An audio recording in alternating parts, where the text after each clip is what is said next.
So I thought we would set the context a little bit. You and I were just talking before we came in on how nobody we know who's under 30 started off saying, I want to be a documentary filmmaker while they were in college. It's something that they kind of evolved into. That happened to you, it happened to me, it happened to pretty much everyone we know. So can you talk a little bit about what you did want to do? And something we'll always come back to is storytelling. And so how did storytelling initiate your work, your first move into the work world? You mean when I was larval? Yes. Well, yeah. I was just this big. When you were just as you were entering the world, what did you think? Well, let's skip that. Let's take to the as you were just about the time you first got your first job that you thought was a serious job. I am so fortunate because from the earliest memory I wanted to work in theater. Mm-hmm. Because when I was a kid, I went to theater. It moved me and it made me want to make those things happen for other people.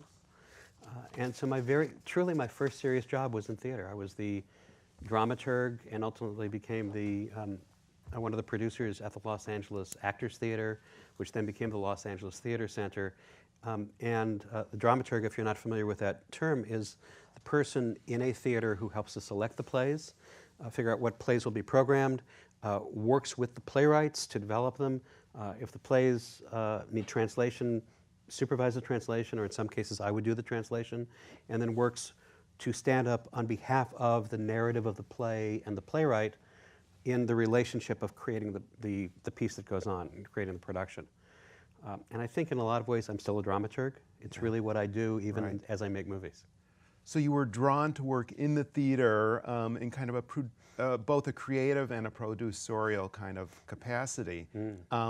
Certainly something that would prepare you to do documentaries, right? Yeah, I'm not sure how. Yeah. Well, I think we know what did lead you there, but so what would then take you from working in LA, one of the major cities, major cultural cities in the country, into the film world, especially the more studio oriented? Yeah, well, there was a point after I'd been at our theater for 7 years, I wanted to make work for a bigger audience. If we were really successful, 2,000 people would see a show, and then the show would close, and it just didn't feel large enough to affect the number of people I wanted to affect. So I decided I wanted to make movies. Yeah. And then I just went around town and found a way in, and I actually, it was a fortuitous time because there was new management at Walt Disney Studios, which had just come in. It's hard to remember back those times, but it was before Walt Disney Studios had ever had a movie that grossed more than $100 million. And there was a tiny new management team. Right. And I was part of that new management team that came in on the creative side and helped to reinvent that studio. Right. So this would be ancient history for most of this audience, but this was a time before really The Lion King being the first major kind of breakout in that new mode. Is that correct? There was Little Mermaid and Lion King, and I was there during that era. And also in that era, two of my first movies were Honey, I Shrunk the Kids and Dead Poets Society. Right. So it was that era. Two movies that you could not get made today. Right, Sadly. not in a studio. You could not Definitely get made not, today. and not for that budget. Correct. Yeah. So, making that transition from theater to the studio system must have been pretty mind-blowing. It was very corporate in a different way. Yeah, yeah. But there is this thing. It's really interesting because theater is the most nonprofit of all nonprofit things. And movie studios are about the most for-profit of all for-profit things.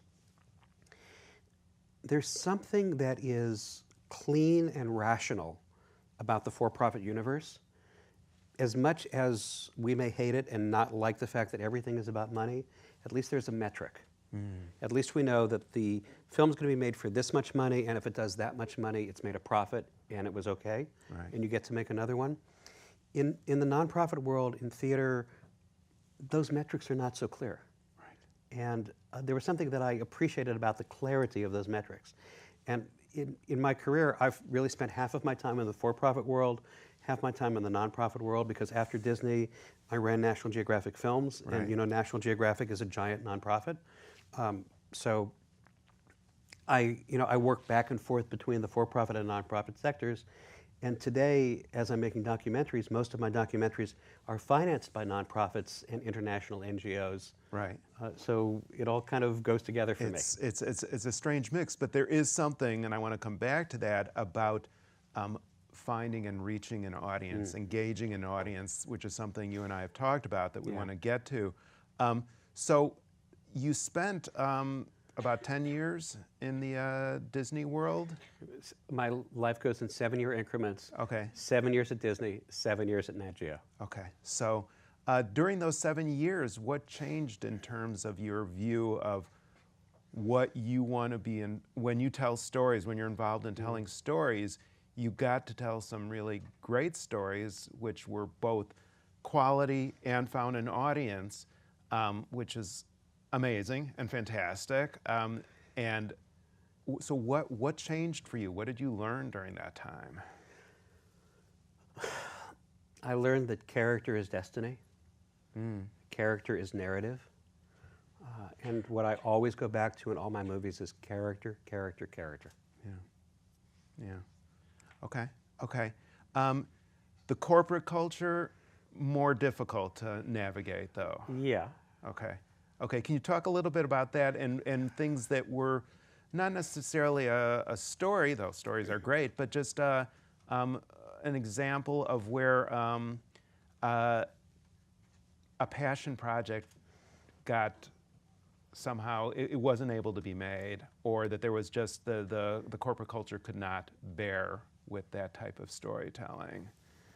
Was there something? You see, this was a somewhat different time in the movie business, and I was kind of lucky because I got my passion projects made. Yeah. And the economics of the business worked so you actually could get your passion projects made. And if there were times that you couldn't get something made, there were economic reasons why it just didn't foot. Now, at the same time, most projects I worked on I did not get made. I've made 34 movies now. It's because I tried to make 340 movies, and I failed more than 300 times. Yeah. So it's like that's the batting average. But 1 out of 10. Yeah, you just have to keep getting up and going at it again. But there's this thing about large organizations which are difficult to navigate. A lot of people have their fingers in the broth. Everybody's salting the soup. Many different layers have to make decisions. But it takes a large organization to do this thing, to open a movie, which is different from making a movie.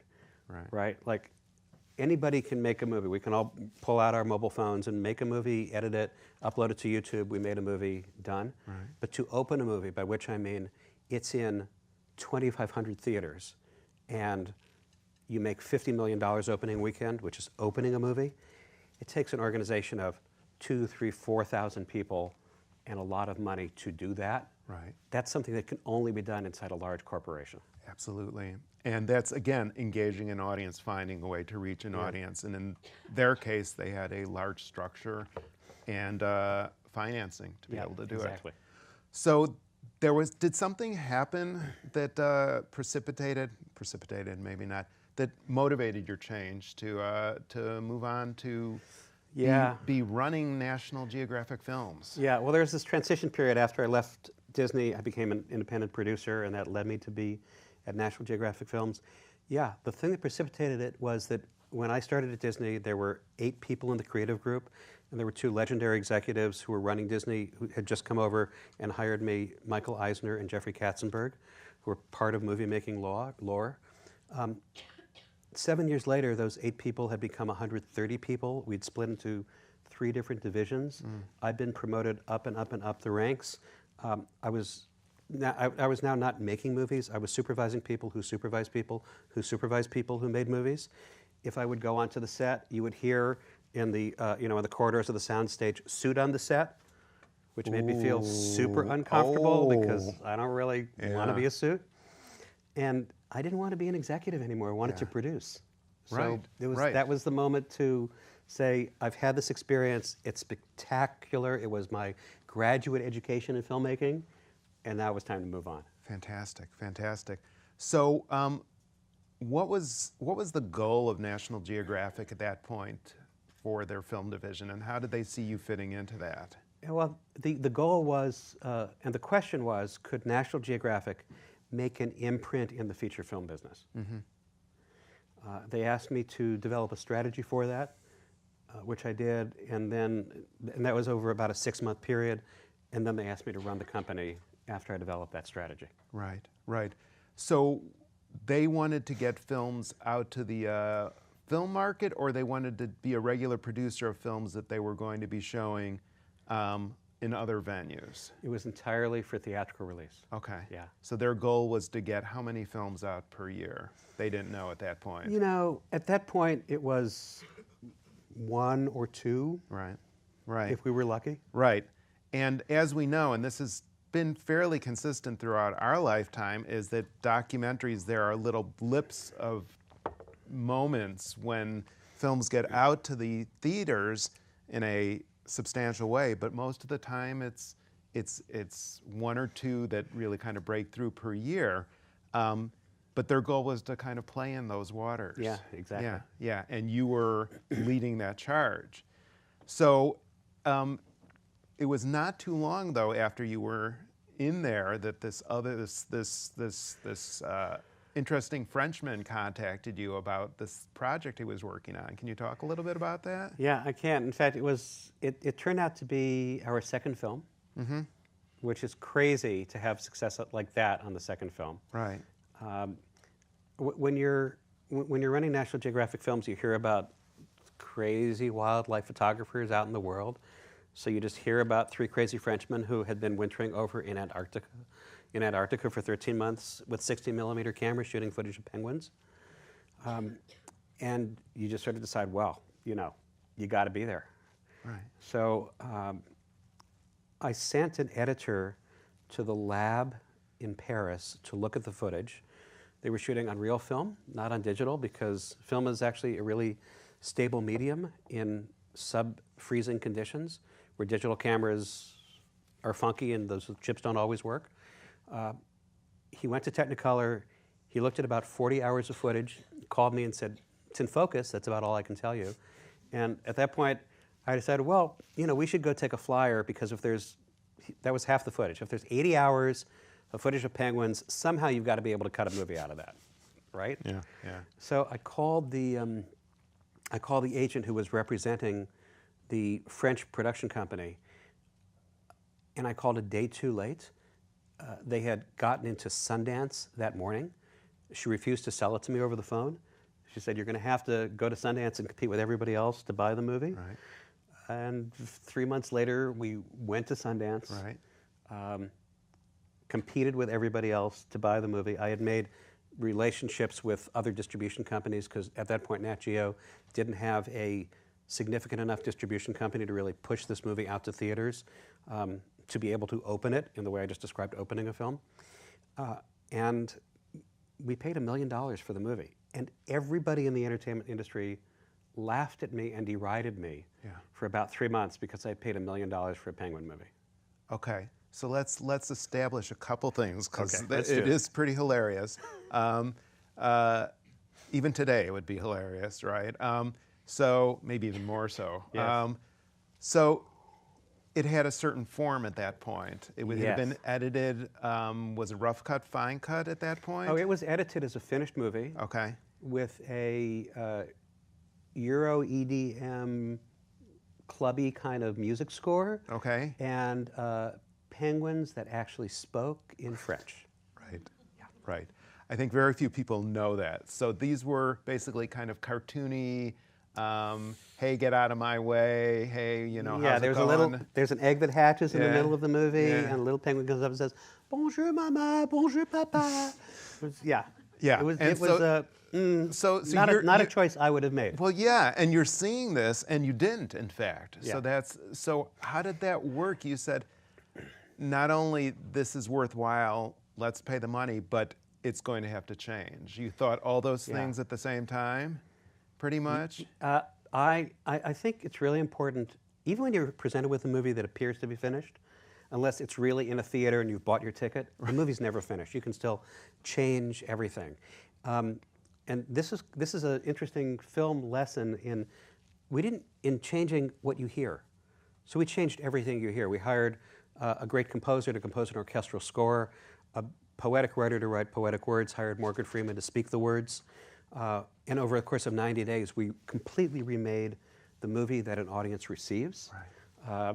If you ever want to compare them, if you buy it from Amazon Canada, they will sell you a double disc set with the French version over here and the English version over here, and you'll see the difference. Kind of interesting to compare.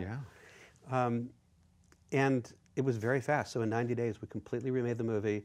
I have to credit Mark Gill at Warner Independent, who also saw the vision of changing what was there to what could be, while other distributors ran away in horror. Right.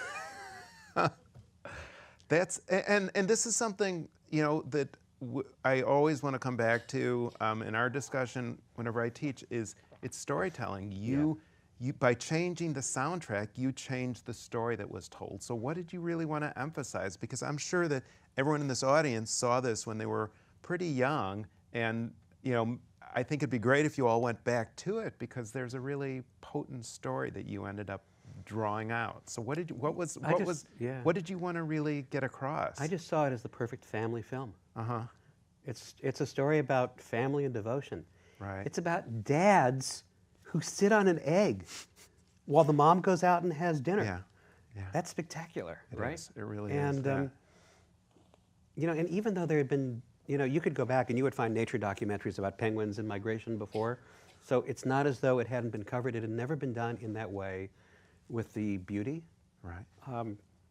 And I do think that making the choice to have Morgan tell the story almost like a fable makes a huge difference in how the film is received. Right. And so it was received extremely well. Yeah. Yeah. So the box office was tremendous. The critical reviews were tremendous. And for you at National Geographic, it probably gave you a lot of freedom at that point. We did more movies after that. Yeah. It was like, it still stands as the highest grossing nature film ever made. Yeah. Second highest grossing documentary ever made. Right. And we won the Academy Award. Right. So we had, it was crazy good fortune that early out of the gate in that company. So let's transition then to the film at hand, A Plastic Ocean. Extremely powerful, disturbing, but an important story, an important, hopefully part of an important movement. So let's talk about, at what point did you come into that process? Because I know it was somewhat, not even much earlier than like with March of the Penguins, where you came into a film that had already been cut. Here, there wasn't even anything resembling a film, correct? Not a film you'd want to see. Okay. Has anybody had a chance to see A Plastic Ocean? I can't. Okay, well, it's on Netflix, it's on iTunes. I commend it to you. I think it's really good. I got involved in this. The film was financed by several large nonprofits, principally an NGO called Plastic Oceans Foundation, who wanted to have a social impact with the film. They had been shooting for a period of time. Most of the film had actually been shot, and they had actually done a string out, which didn't have any narrative cohesion to it. They asked me to come on board to see if there was a way to manage and reshape that. So my job was to figure out what the narrative would be, and then find a way to tell the story. It took a year. The process started when we asked them to ship all the hard drives to us. The hard drives had been in storage at a facility in Bristol, England, because some of our team had worked with the BBC Natural History Unit, and they're located in Bristol, so we were at a storage facility in Bristol. They built a crate. The crate was about a quarter the size of the stage, about 4 feet high. You could put 5 bodies in it if you wanted to. I don't know how they got it through customs. The crate arrives at our post house. We pry it open with crowbars, and inside the crate are 100 hard drives packed in straw, all in different formats, with no cables. The first month was finding cables and seeing what was on the hard drives. So we hired an editor, and we looked at it, and then we figured out what else do we have to shoot to cause there to be a grand narrative in the story. Right.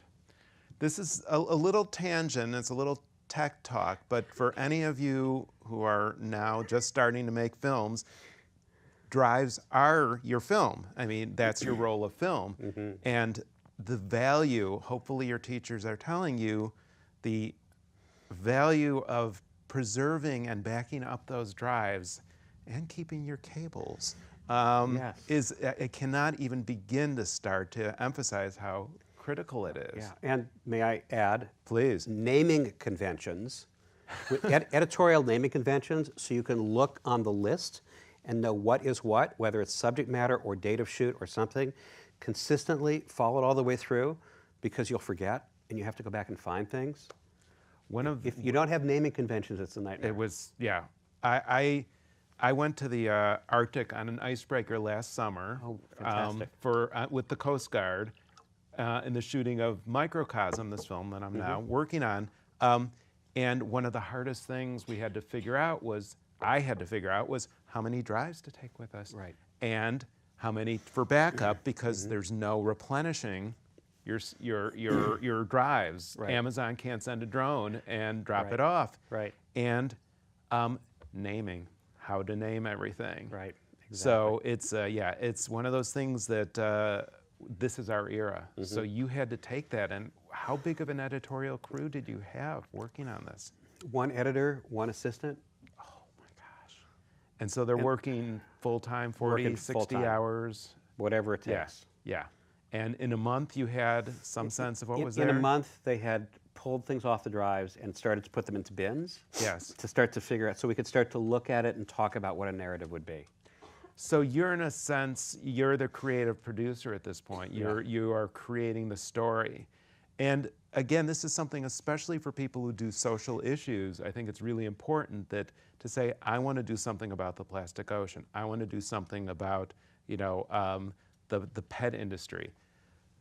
But what's the story you're telling? So you saw it and you said, what is the story? How do we cobble this together? Right. So what was your instinct at that point? It took this was not an instant instinct. It took a while to figure out the instinct that was right. And it's the way we started the trailer you just saw, which is, the film follows 2 people, Craig and Tanya. Craig, who is an ocean-loving journalist, and Tanya, who is a freediver. She's an incredible freediver. Tanya Streeter is the first woman to break a men's sports world record. She dives deeper than the crushing depth of World War II submarines. And freediving means you don't have an oxygen tank. She looks like a normal person, but she's really a superhero. Yes. She's amazing. But we decided that the through line of the story would be Craig, for whom the whale has always been his spirit animal, was off the coast of Sri Lanka trying to capture the first footage of a newly born pygmy blue whale, which had never been photographed before. They ended up getting the shot. But in the water, there's all this plastic muck, and it doesn't make any sense because the beaches had been closed for 30 years because of the Civil War. This is not in the shipping lanes. Where does all this plastic come from? And with that question, we now begin a quest that goes to 20 locations around the world, literally circumnavigating the globe to discover how plastic gets into the ocean, what happens when it does, and then what we can do about it. The last part's really important because I don't want to make a documentary which makes you feel really depressed. Right. I really care about showing solutions, of which there are many. And the last act of the documentary is all about solutions. Yeah, which is, I think, utterly critical and why I would encourage people to watch it, besides the fact that it's just an amazing film. I would also like to thank DePaul University, glass, not plastic. Thank you. Really good. Yes, thank you, no DePaul. plastic bottles. Yeah, no plastic bottles.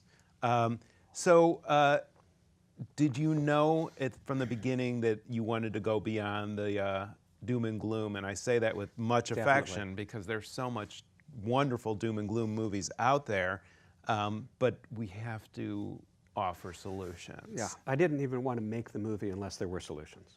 Yeah. So that said, how long did it take from that point then to edit together what became the final movie? 14 months. Okay. What was the hardest part of that process?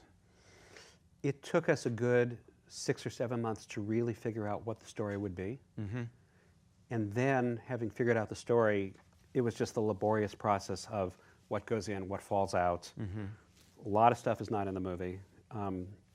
And just making those judicious choices, and then shooting new scenes, connecting material, interviews with people, so it really strung together. Yeah. Anything amazing and fortuitous that just happened in that process as you were putting together the story and shooting new footage that just made you say, yes, we are moving in the right direction? Well, one thing we got and one thing we didn't get. I was able to shoot a really good interview with Craig, where I just sort of had him talk through everything. Mm-hmm. And we established that interview very early on in the show, and then we just use his voiceover, so he's telling us the story. So it's not a narrated movie, but we have a character who's telling us what he's going through, and that was an idea that ended up being really narratively important. Mm-hmm. The thing we missed, that if we'd been like 3 days earlier we would have gotten, is that during this period, Tanya Streeter had her second child. We really wanted to be there to photograph the birth of that child because of the mother-child connection and the responsibility parents have for children, and the questions that parents have about, like, what world am I bringing my child into? What am I putting into my child's body as my child is fed? And that would have been very powerful, but the baby came early. We just didn't get there in time. Baby was on its own schedule. Yeah, exactly. Yeah. So that takes us to this final thing before we go to the Q&A, which is social impact documentaries. Yeah. And what is their purpose? A lot of us say, I have to tell this story. That's great. That's why we're all doing what we do. I have to tell this story no matter what it takes. But that's not enough. We want to engage the audience. We want to bring the audience to us. Right. So can you talk a little bit about how you see that now as a producer of this type of movie, and how do you address bringing the audience to you? Right, well, maybe it'll be illustrative to talk about how we actually got this movie out into the world. Yeah. I really believe in social impact documentaries, also because I don't believe that documentaries are a for-profit art form. I can't look an investor in the eye and say, you're going to make money, invest in this documentary, because really, you won't. But if you're a nonprofit organization, and all of my docs now are funded by NGOs of one kind or another, who want to have a social impact, if you're a nonprofit organization, I can say, for what you would spend on a half dozen opinion maker spots on CNN, that people will fast forward through or go to the bathroom while they're playing, that are just trying to get a senator to vote one way or the other on the Dakota Access Pipeline, for what you would spend on that, you can make a documentary that will be 80 or 90 minutes. It will let people see what the situation is, have a story to tell others, and have a deep narrative that people can get emotionally involved in. And so the movie is just one part. I shouldn't say just, but it's the focus. It's the spear, the tip of the spear that's leading something that's much bigger, though. Exactly. So talk about that. It's not just a movie, is what I like to say to my students. It's a movement. It's a movement. Well, again, Plastic Ocean, don't mean to keep coming back to it, but it's my recent example. It's what you're doing, yeah. We ended up launching it. It had its theatrical release inauguration weekend. Stop and think about that, Stop guys. and think about that for a minute. Christiana Mampour, who was a reporter on CNN, to whom we had given the film a couple of months before, saw the movie shortly before it opened, ended up doing a report on CNN Worldwide saying, look at all the climate change and science deniers that 45 is putting into the White House cabinet, but if you really want to see what's going on in our environment, see this movie. So we ended up opening as the #1 doc in the US, the UK, and Canada. That helped. So that, thank you, Christiane. You helped us a lot. You brought a lot of awareness to it. We then hit iTunes shortly thereafter, and then we hit Netflix in April. What's really amazing about this film is that even though anybody can watch it right now, iTunes or Netflix, it's still being booked for live performances. It's being booked at festivals all over the world because people like to see it in community. NGOs are booking theaters and seeing it in community. The U.S. State Department has put it into more than 40 embassies, where they've not just shown it in the embassy screening rooms. They've, like in Rome, they rented a 600-seat house and showed the film. So it's screened now in 60 countries. It's in 22 languages. In May, we were invited to the United Nations, and we screened it and presented it at the UN. Hosted a panel there. 4 weeks ago, it screened at Australian Parliament. The week later, they changed the law about plastic bags. So it actually has a really significant impact, which is so much bigger than the movie. That's the movement part of it you're talking about. Absolutely. And France is what I understand is eliminating all plastic cutlery by 2024. Is that right? Yeah. So think about that, guys. You know, what are you going to do when you go? Well, I don't know if that'll ever happen here, but it was hard enough just to do the plastic shopping bag law in Chicago, but we did get that passed. So things are happening all over the country. Exactly. Well, we are now moving on to Q&A. Fantastic. So, I am Jose Soto. I'm also a professor here. Hi. Hi. Thank you. My question is, I love the metaphor of the spear and the movie being at the point of the spear. I'm just wondering, shouldn't the marketing be the point of the spear and then the movie comes after that? Isn't it the marketing that opens or paves the? Yeah, I think sequentially you're absolutely right. Sequentially, the marketing builds the awareness. The movie is the thing that you're marketing, so you need something to market, because you can't just tell people do this or care about it. You need to ask them to take an action. In this case, the action is see the movie. But then, if you're dealing with a social impact movie, there is a long tail of social impact movement that follows the movie. But you're right. In marketing, and the thing, particularly in the independent film space, this is not just about documentaries. It's about all independent movies. We do not have a marketing budget. So what we need is time. We need to get out in front of it early. A year is not too long to begin seeding awareness in the marketplace for your film, because a studio can buy awareness. A typical independent film that's released by a small distributor has a marketing budget of $5 million. Which might be the budget of all of your movies in this audience combined right now. Times 20. Right? So there's no way we can compete with that. We just don't ever have that marketing budget, but we do have time. Studios, even independent distributors, can do this thing that they call buying awareness. They can buy awareness. They can buy commercials. They can put up billboards. They can put things at the supermarket when you check out so you get to sort of see the title and know something about it. We don't have that luxury. We have to use a lot of time to build affiliations and associations with interested groups, addressable audiences that will push out the information about our films. Thank you. That is so revealing. My field is not documentary. I'm more on the scripted side of television, and a lot of people have been trying to push web series as the next big thing. But they don't realize that they need to do this. Exactly what you're mentioning. They need to have an audience before they release the web series. The web series is not going to find an audience on its own. Exactly. The web series that are successful, including those that have made the jump to cable or YouTube Red, all have professional marketing people behind them.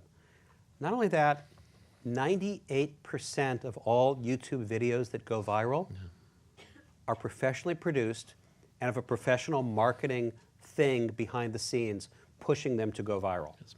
It doesn't just happen. It is a heavily constructed situation. Right. Excellent. Right. Thank you. Streaming? More. Okay, hi. My name's Alexa Adler, and I'm actually a reporter from Medill at Northwestern. Great. So I have a two-part question for you. My first question is the goal of the movie or the documentary a plastic ocean for us to get rid of all plastic, or is it more to bring awareness, or sort of what's the end goal? The goal is absolutely not to get rid of all plastic. Plastic is amazing. There are people who are walking because they have plastic hips. It is a spectacular, malleable product. The purpose of the film and of Plastic Oceans Foundation is to change the perception of plastic within a generation. My belief is that plastic is great, it just should not enter the environment. And it should be stopped from entering the environment because plastic is not biodegradable. Every piece of plastic ever made is still somewhere on this planet. It just breaks down into microparticles, so you can't see it, and then there are certain toxicity things that occur when it enters the waterways. But it's absolutely not anti-plastic. It's pro-plastic, just anti-plastic in the environment. Okay, great, thank you. And then you've also had a very long career in Hollywood, so my second question is, how do you think the Harvey Weinstein scandal will change Hollywood culture? I was waiting for that question. I had to ask, sorry. No, you have to ask. It's a really important question. You know, less than a week before the Weinstein scandal broke, a gunman shot more than 500 people from his perch on the 32nd floor of the Mandalay Bay Hotel. And gun laws haven't changed in this country. I make that analogy because I really want there to be change. There are many good-hearted people who want there to be change. I have not yet seen a movement for true systemic change. I think it's too early to tell. My hope is with change. Haven't seen it happen yet. Thank you so much. I think there's this level of human decency, which kind of, and ethics, which kind of underlie a lot of just our efforts as filmmakers, as storytellers, is when we want to engage an audience, it's for this kind of greater moral perspective. And I think everything from gun laws to sexual abuse fits into that. I think it's there's a continuity there, I think. Any more questions? Yes, we need you to, yes, please, thank you. Hello. Where'd he go? Hi. Well, I appreciate what you're doing in regards to social impact and transforming the world through films like this, docs like this. My question to you as a producer is, what do you look for in your team? Because isn't it one of the main tasks of a producer to gather the troops? Great question. Yeah, it's a perfect question. I look for people who are really good collaborators and who care passionately about what we're working on. People for whom this is not just a job, but something of a calling. I also look to their past history of what they have worked on and how their work is, and I try to match their sensibility to the sensibility that is needed for the specific project. Does that Does that answer your question well enough? And it tailors it to each specific project, so you see what you need, and then it's a very custom thing. I don't always. I've worked with the same people in many different contexts, but I do not always work with the same editor, the same composer, the same director, because they're not always all right or even necessarily available for every project. It's really about putting together the right team and their personality issues as well, making sure that people can actually get along. I look for good communicators. I look for people who are profound artists and care as much about the poetry of cinema as great narrative storytelling, and people who care a lot about talking to the audience, who are making the film for something beyond themselves, for the wider world. Thank you. Thank you. Great question, and a great way to wrap things up. So thanks very much for coming here, visiting us in the Windy City, and thank you all for coming. So thank you, Adam Leipzig. Thank you.